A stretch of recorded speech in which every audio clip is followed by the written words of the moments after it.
What is up, wrestling fans? Welcome to the WWE NXT Heatwave 2024 Pay-Per-Viewpoint post-show podcast coming to you from smarkoutmoment.com. And this episode of Smack Talk is not going to feature me on camera. I feel like I don't need to necessarily be on this one.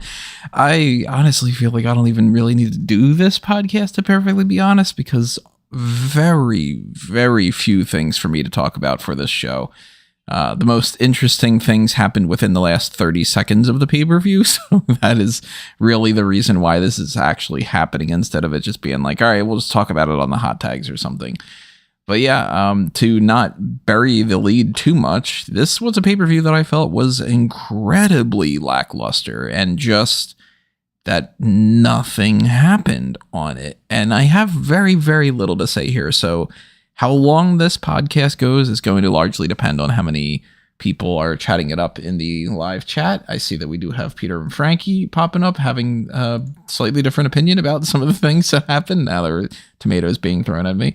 Yeah, chat it up in the live chat. If you're listening to this after the fact, of course, drop in your thoughts in the comments section below and stuff. I do want to quickly plug that we do have the Discord as well for you to throw your comments in there too. And keep in mind all the other good stuff that we normally have. You know, make sure that you hit the like button on this video, subscribe to this channel if you haven't already, ring that notification bell for any future live things that we have like this. If you want to help us out on the monetary side of things, there are multiple different ways to do so. Redbubble and TeePublic is where you can buy your merchandise. If you want to send some money directly to us, you have the thanks button that's on there, as well as the super chats that are available for the live crowd that's on here now. And if you are really wanting to help us continue and keep things going past the next few weeks, when I'm very much making a decision of whether or not I want to continue the channel and stuff, then the best way to make sure that I do stick around is through the Patreon or the YouTube channel membership, whether it's $1 a month, $5, $10, which is the Darkcast tier, or you are even doing the Pick Your Poison tier, where you can take something and specifically request that and kind of sponsor that episode out of nowhere, out of thin air. Keep all that in mind. It's all greatly, greatly appreciated, and it is all the type of thing that maybe that will keep Smark at Moment going forward. We're very much in a spot where I'm worried about that with some things. So we got Marco in the chat here. First NXT pay-per-view I've seen in a long while. Really enjoyed it. Think I'll start tuning into the weekly shows. So here's the thing about me breaking down this episode. The overall positives and negatives of this show, I think it depends on how you want your pay-per-views to go. And I know that we have this discussion when we talk a lot about AEW. I want my pay-per-views, like my personal perspective of pay-per-views, I want pay-per-views to be the most important thing. And I want each pay-per-view to be very important, but I also want certain pay-per-views to be even more important than other ones. I rank on like a scale. I think like WWE main event is it's tied with NXT Level Up as far as like the least important in-ring show. When we get into all the other shows, you know, like WWE Now and the stuff on the Peacock extra things and the YouTube channel and all, that stuff's just purely extraneous. Like there's no real point in watching Raw talk.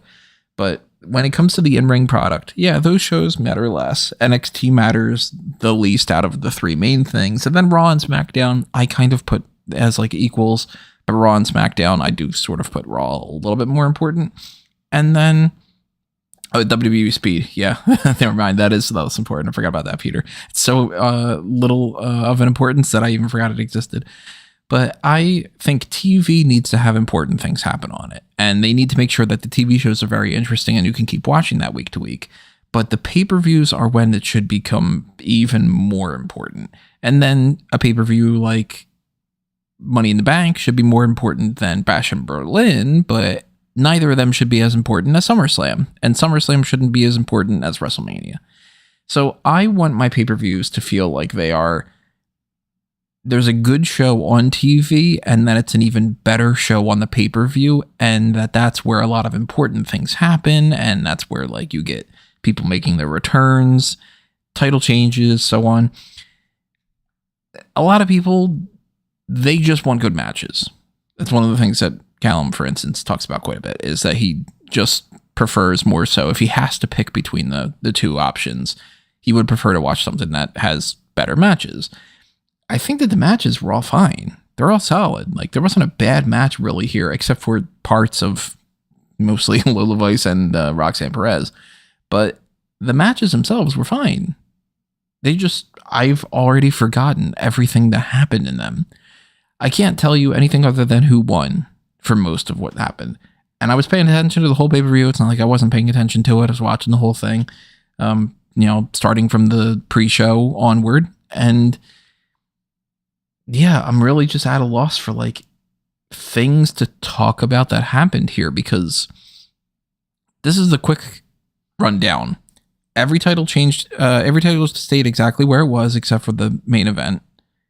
And they announced some matches for NXT for Tuesday. They also announced that Great American Bash is coming back, which allow me to go into my soapbox a little bit here. Why is the July 7th pay-per-view NXT Heatwave, but the August 6th edition of regular episode of NXT is Great American Bash? When Great American Bash has been a pay-per-view in the past, NXT Heatwave has always been a TV thing, and Heatwave is more associated with SummerSlam and not the 4th of July. Wouldn't tonight's pay-per-view have made way more sense if tonight's pay-per-view was the Great American Bash, and then in August 6th, that's NXT Heatwave? Doesn't make a whole lot of sense to me. I don't know why they did that. This is the second year that they've moved Great American Bash farther away from 4th of July, so that doesn't make any sense to me whatsoever. But then again, hey, I'm logical to a fault. But for somebody like in Marco's position, enjoying this pay-per-view and then being convinced to watch the weekly shows, you should definitely do that. I think NXT is actually an easier watch than Raw and SmackDown a lot of weeks, because they really kind of keep the pace going. They end up putting a lot of people on the show, kind of cramming things in sometimes, so every once in a while it's still worth it. And even though the talent isn't as established as the main roster people, they get to show you glimpses of that. And, you get to see the progress that they make and everything. Yeah, if you're going to be looking for just pure in-ring action, Raw and SmackDown are going to be better. But NXT, they give people the option to actually wrestle longer matches once in a while, and you get to see a little bit more variety and stuff. So I think that that's something if you enjoyed this, you should enjoy NXT. I just felt like this pay-per-view was just a lot of blah. Like, beginning of the show was the tag team match that happened on the pre-show. Arianna Grace and Karmen Petrovic won that match. They beat Jacy, Jayne, and Jazmyn Nix.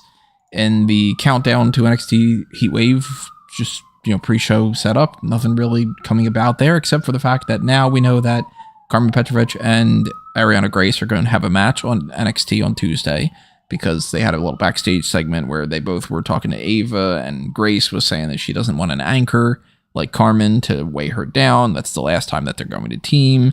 And Petrovic said, well, why don't we have a match to settle on who is the better between the two of us? So a tag team match that spawned out of kind of mostly not much. It wasn't like it was completely out of nowhere, but it wasn't too much to sink your teeth into, leading to a match between the two tag team partners that weren't a tag team. So for the people that had left comments saying like Arianna Grace is babyface, no, she's not. They had a match here for some reason to set up another match.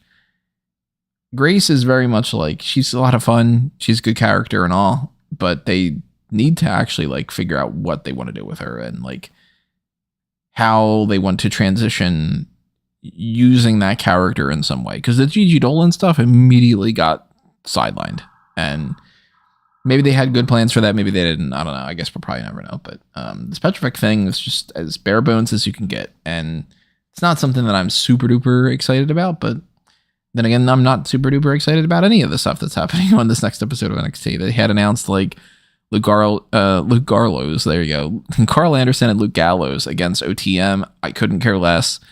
Wesley is going to talk about his future in NXT after what happened for the second match here that happened at the beginning of the show, for the actual main show, not the pre-show, wherein Femi retained the North American Championship over Wesley, which means that as per the stipulation, Wes Lee is not able to challenge for that North American Championship as long as Femi is holding that title. It's the same thing as what's going on with Seth Rollins right now and Damian Priest for the World Heavyweight Championship. And the overall idea that they're going with here seems to be Wes Lee doesn't know what to do. You know, he had his injury. He lost the North American Championship. He hasn't been able to bounce back yet. And it's that sort of depression storyline that they do every once in a while. So maybe they have some plans for him to pivot to another championship. Maybe this is going to be a resurgence of that TNA crossover. We're going to see him, like we've mentioned before, follow up with his whole Mustafa Ali story and go for the X Division title. Maybe the Rascals reteam each other. Maybe one way or another. We're going to find out what happens with that. But I like the match. Femi and Wes Lee, and this was another one of those things where it's like, yeah, the match itself in a bubble, it's a fun match. It's not something I'm going to write down on my end of the year list, but it was a fun enough match, but it doesn't mean anything. Wes Lee had his match against Femi last pay-per-view, and then now they just did a rematch and Wes Lee can't fight again for it. So that's it. So what are we doing? You know, why is that something that needed to be on this pay-per-view? Why was Kelani Jordan going up against Sol Ruca? Well, I don't know, because she just retained the NXT Women's North American Championship in another match that was like, it was a solid match. Good performances. Nothing great. Nothing bad. Just a good match. Two baby faces shake hands afterward, and that's it. Like, what is there? What is there that I'm supposed to sink my teeth into? Kelani Jordan beats Sol Ruca. Did Sol Ruca need to lose this match? Did she even need to be fighting for the championship? They didn't have a heel turn. They didn't establish anything. This doesn't make Kelani Jordan look all that much better because it's just she beat another person that she had in the match that she won the championship for. She's not beating a brand new contender or anything. She's just continuing to beat the same people. So Ruca doesn't look any better. That's for sure. Kelani Jordan looks, arguably she looks better now that she's gotten another win, but like considerably better. I wouldn't say so. Would anybody really say that that's like going to make a big difference for that? And that she like, now she looks like a credible champion and she didn't before? I don't know. It doesn't strike me like that. So, I guess that it's just because they thought that it was going to be a good enough match. And yeah, it was fine. But again, I didn't feel like it was anything super special enough to be like, but we needed to get that pay-per-view match. And that needed to be, it needed to have the chance to steal the show. It didn't really steal the show. It was just a match. And they did the match and it was good. And then we move on, I guess. So I don't know. Like, I do feel very much like this is just sort of a nothing type of thing. And not to crap on them, like very talented people. I'm a fan of both of them, but they had a good match and that's it. So what else really is there to break down? Who do I think is going to be the one that beats Kelani Jordan for the championship? I don't know, but it's probably the same sort of list of names as what we've been having for a while. And if that's the case, then look at the same list again. It hasn't changed or anything. What is going to change is I'm going to change this graphic, though. I like this actual one that they put up better. There you go. Now we have a better graphic. It doesn't change my perspective about anything. She'll probably just have a match with Jada Parker next, or they'll just move on to, another one of these mid-carder types, and then that's going to continue until whenever. But I would have rather have had something happen where maybe I felt like the title was more in jeopardy and maybe a storyline came out of it or something. But then again, when it comes to storylines and stuff, look at what happened with the NXT Tag Team titles. Supersonic Duo, Axiom and Nathan Frazer retained, surprisingly, over Chase University, Andre Chase and Duke Hudson. I say surprisingly because I do think that they should have had the titles change hands, although at the same time, it is kind of like, it's kind of obvious too, that they would have gone in this direction where it would have been if Ridge Holland hadn't have interfered and cheated to allow them to win the number one contender spot, then maybe they wouldn't have been even in this match to begin with. And by not having him ringside, they lose this. Whereas if he would have been ringside and he would have interfered again, then maybe he would have ended up being the reason why they ended up becoming champions. But this Axiom and Nathan Frazer thing is just primarily built on the idea that Frazer is a champion that's not really paying attention to his title. He's more fixated on his singles career and all. So for them to retain the titles here, it's just, I don't know. Again, it's another thing where it's like, okay, well then now what in the story? And not now what in the sense of like, oh, I don't know where they're going to go from here, but it's so crazy and I'm so excited. It's more so, okay, but now we just sort of didn't do anything and we're going to continue to tell the same story. And yeah, I mean, episodic things is one thing. Having a movie series where it's just, and then this person goes on another mission, or then this, you know, these wacky hijinks take place on another episode of a TV show or something. I kind of don't want to just see another 5 weeks or so about Axiom and Nathan Frazer just going, oh, come on, man. And then Frazer goes, well, I got to focus on these other things. And then they just do it over and over and over again. I kind of want the story to take that next step. So maybe Chase University wasn't the right tag team that's going to win these titles. But man, again, I was looking at this throughout this and it was like, all right, I didn't expect Leslie to win that championship, but that's fine. I didn't expect Sol Ruca to win that championship, but that's fine. I didn't quite think it was a guarantee for Chase U to win, but nothing's happening here. And these matches are very much like it's babyface, babyface, it's babyface, babyface. And then we go into a heel thing. Roxanne Perez against Lola Vice. Roxanne retains the NXT Women's Championship in a match that was my least favorite of the night. And some people are going nuts over the pop rocks to the outside. To me, I didn't think that was anything all that impressive. Can I do it? No. Am I saying I can? Absolutely not. And I focused a little bit more on the pop rocks that didn't end up happening well in the ring when they ended up doing the finale for this. I am beyond tired of Perez and Lola Vice. They have not worked well together. They do not cut good promos on their own, let alone against each other. Their chemistry in the ring doesn't work for me. The storyline isn't there. And we've seen it enough. I think when Rob had figured out the, like on Cage Match or something, that they've been involved in like 12 or 13 matches together in the past few months. Most of this pay-per-view is giving me the vibe that they didn't know what to do.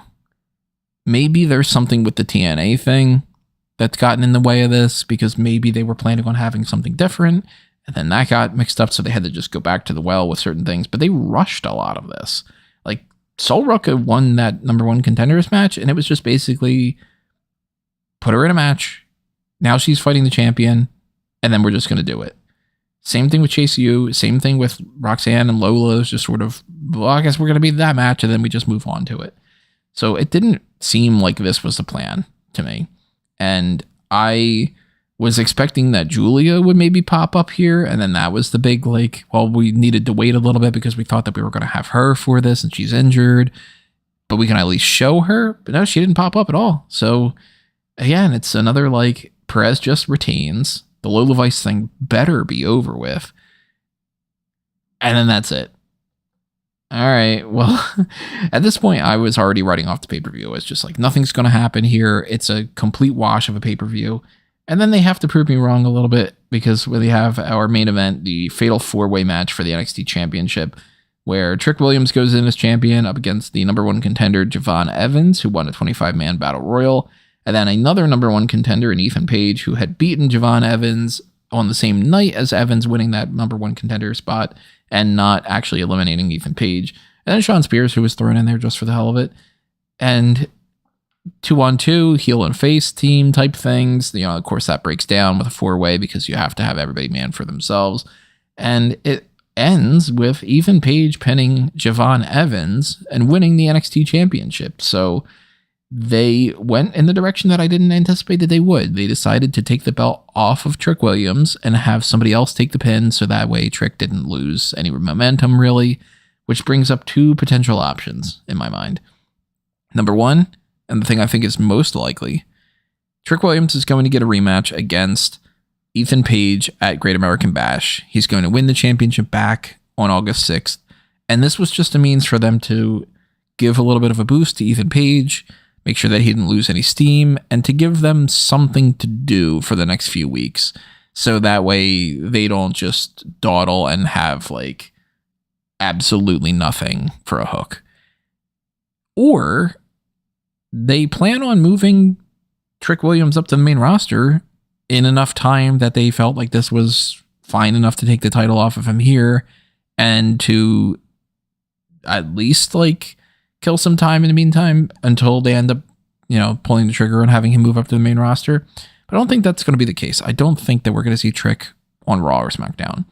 Maybe they do want to do that and to team him up with Carmelo Hayes again, have him turn heel or something. But it feels like, to me, Trick is still just the babyface of NXT. Now, if that's not the case, and Ethan Page is holding this championship past Great American Bash, then I need to start looking into some other people that I think can beat him. And my gut reaction just says to go with Josh Briggs. Maybe it's not necessarily like a big, strong calling, and maybe there's nothing to back it up, but I do think that Josh Briggs has the opportunity to potentially win that championship. I kind of also think that maybe there's a chance that, as I mentioned before, that there were plans for TNA to do more for this pay-per-view, and that fell through, and that they're going to come back around to this because the pay-per-view didn't even end with the Ethan Page championship win. It ended with a tease for Joe Hendry just popping up with, the thing where he turns around on the white screen, and then, that's the beginning of his entrance theme music video and all. Nobody even said his name, but he still appeared. And then the whole potential of TNA people coming back in and doing something different.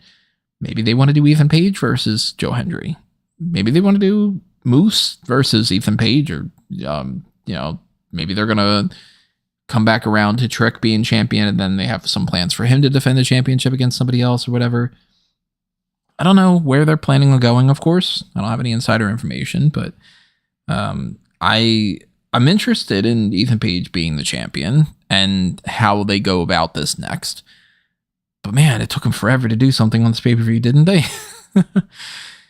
Let me double check what's going on with the chat here, because I'm pretty much actually tapped out for what I had to say about this. So let me just read some responses that I missed out on. I think Lonnie will probably drop it to Jada, maybe Fallon. I'd be down for more so to be Fallon Henley than Jada Parker, to be honest. I think Fallon Henley deserves it more. She's been around longer.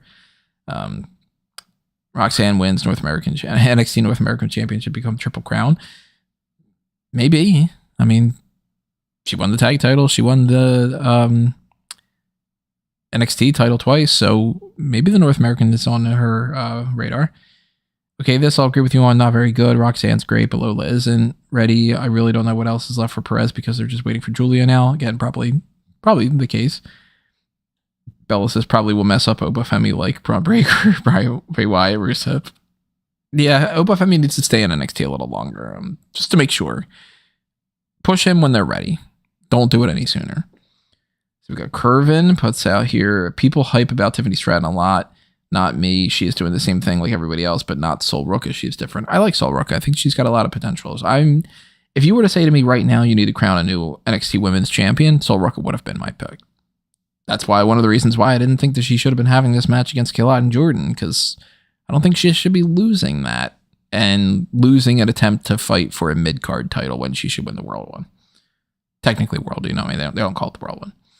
TNA get robbed. This is only benefit NXT a lot.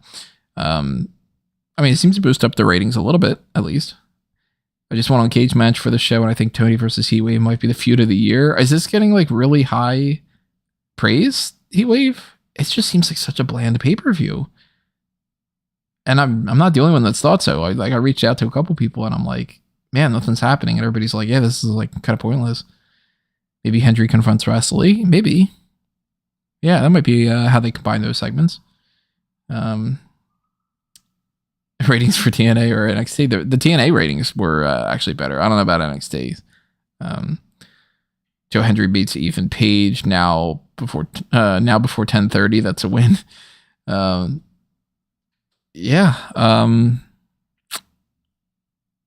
I think I'm tapped out for actually other topics to talk about here. That's the whole pay-per-view, and we already did the hot tags before. There's nothing else to add in there except for, I didn't mention yesterday on the NXT or the Money in the Bank thing about Tama Tonga getting hit in the head with that low blow. That's funny. I thought Marco says, I thought tonight's in-ring was better than the Money in the Bank stuff.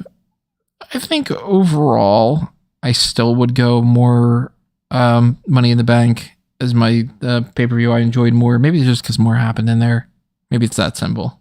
But not a fantastic pay-per-view. It's not a bad pay-per-view. It's just nothing really happened for me. So next week, as far as how we kind of, transition to the next things for however long Smark Out Moment is going to continue, I don't have a plan quite yet exactly what we're going to be doing. This is one of those blank weeks, so we're going to determine that somewhat soon because I'm hoping to try to have this recorded on Tuesday, Wednesday, maybe Thursday at the very, very latest. I don't know for sure, but I have a blank week for this and the next 2 weeks, so we do have some time to start getting into some other options. And if you're a fan of any specific type of podcast for us to do, and you really want us to it's been a little while since you guys have done a Mount Rushmore or something along those lines, then keep that in mind and,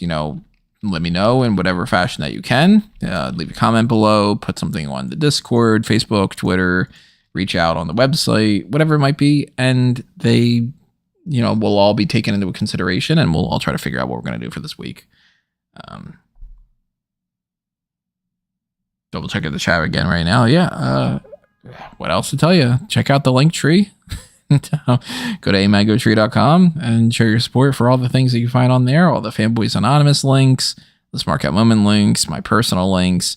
Follow me at Tony Mango on most of those things. I really wish I could just get Tony Mango or Anthony Mango on most of those, but certain people have that stuff stolen or not stolen. They didn't steal it from me, but they booked that stuff and I never was able to get it. So that's most of the Linktree stuff you should know by now. If you don't, go to anthonymango.com and you'll see, and just click around and all. As I mentioned before, the Fantasy League stuff will be talked about very soon, where I'll get Callum to chime in about what is actually happening.